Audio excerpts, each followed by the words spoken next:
Before I start this review, I want to publicly state that I do not support or condone the crypto mining market and the people that profit from it. Though I am no expert on the topic, there is a long list of reasons I've seen as to why the world is worse off for having the rise of large crypto mining operations. Do not take this review of this game as any sort of endorsement or encouragement to those who game the system and put the Earth's health at stake for their own profit. And besides, it's not as though I could even afford to get a new GPU at MSRP anyway. Enough about that. Let's focus on the topic of today's video. Today's video, we're going to be talking about fake GPU mining. Welcome back to another video here on Mummified Games. I'm Tony, and today we're going to be talking about Bitcoin Miner Remastered, developed by Root Studio. This is an idle game where you click a core and mine Bitcoin. You gather Bitcoins and then use them to buy more things to auto-generate Bitcoin. Oh my god, I'm already sick of saying Bitcoin. Eventually, you level up your own clicks, and then you buy more CPUs, and slowly you get faster and faster at mining more and more coins. Eventually, you get to buy graphics processing units,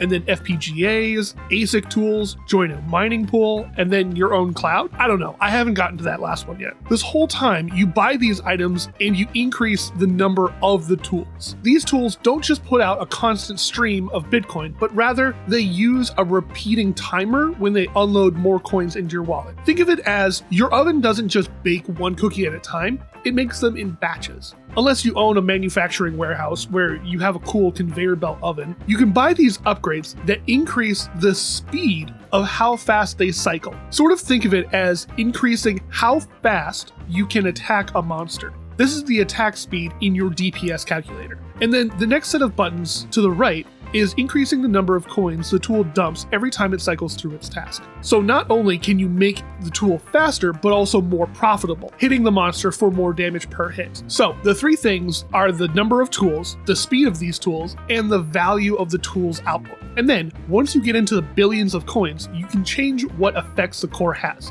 possibly even giving you bigger bonuses to your mining output. Can you tell that I'm stretching for things to say about this one? It's an idle game. I am struggling to care about what this game is in the slightest. I'm already in late game cookie clicker mode, and frankly, that's starting to lose its appeal. I just can't figure out the cookie stock market. It's absolutely impossible to figure out how this works and a way to make it happen. There are people who can get 4 golden cookie things happening at once, but I'm just not there yet. I'm just trying to get the last 20 achievements and then finally be done with all my cookies until the next update happens. That's me complaining about a good idle game. I've played a lot of idle games and most of them have a great feeling of progress and accomplishment. I've played Idle Champions of the Forgotten Realms, Clicker Heroes, Cookie Clicker, as I said, and Team Fortress 2. All of these idle games have a great sense of progress. Your actions as you buy more and more things feel meaningful. When you buy a new thing, you can see how it's exactly adding to the speed of the game's progress. In this game, I have a macro super clicker that I've throttled down to 10 clicks per second. Leaving this running still feels as though I'm going nowhere. There's a real problem in this game's advancement. Either it's expecting a lot of idle right up front, or it's the slowest idle game I've ever played. Well, almost as bad as those cheap idle games on the Play Store. I've spent an hour with this game so far at this part of the review, and I know I shouldn't judge an idle game after an hour of play, but there just isn't anything here for me to talk about. One thing I love about this game, you'll get a crack out of this. So, it's great. The game has achievements for you to unlock, and you have to pause the game and go to the main menu to go look at what you've unlocked. It lists all 25 of them, but when you hover over them and click on them, nothing. It tells you nothing. So I have an achievement called 99 Problems, but do I know what it's for or what it does, if anything? Your guess is as good as mine. I can infer as to what it might mean, but I can't be certain. But I'm dead sure I'm not going to Google it. If you have to Google what something does in your game, then you didn't do enough to explain it. I get that some games have a billion things to master, and you can't always give it all to the player at once and expect them to understand it right off the bat. But come on, this game has 18 buttons that you press. This game isn't a space flight sim like Elite Dangerous, or has a million things you can make like Minecraft. It's an idle game where you have a window that shows you what each tool is doing and what its stats are. You couldn't give us something to explain what the achievements are or why I have them? I'm gonna call it here for the first hour of play. So far, I've written for about 30 minutes and I feel like this is a fair shake at the first hour of play. I'm gonna let this game run overnight and see if I manage to get anywhere tomorrow after hitting the hay.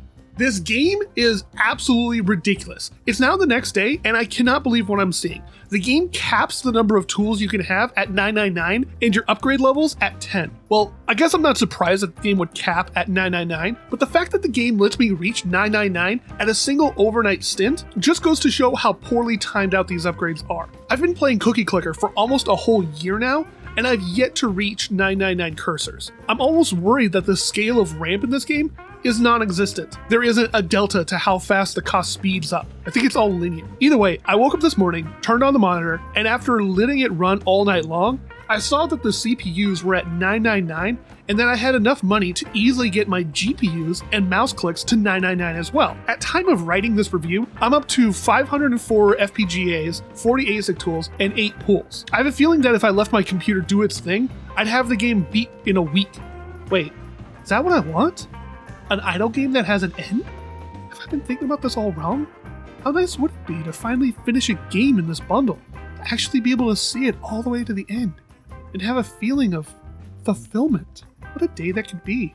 But sadly, it is not this day. I finished the second day of this game and I've maxed out 4 tools in this game. The only thing left is the ASIC, pool, and cloud. Now that I have at least one of everything, I can say that I like what this game has going on with all the bits and bots floating around the core. Something I haven't talked about yet was the art for this game, and that's the one thing that I've enjoyed the most about it. The cyber retro look is cool. As a kid, I grew up in the 90s and I used to watch bad CGI cartoons such as Reboot all the time. And I love the look of it. Though looking back at it, it's not the cleanest looking show and it's not aged well at all. This sort of Tron blocky white outlines and little robot looking things are cool. I think they are the best thing about this game. Okay, that and when you have a whack ton of these things floating all around the core, it's just a thunderstorm of things zapping and hitting it constant. I don't think I could recommend this game to anyone for any reason other than the fact that maybe you're interested in an easy to beat idle game. There isn't anything new that this game brings to the genre other than mapping the idea of an idle game to the world of crypto mining.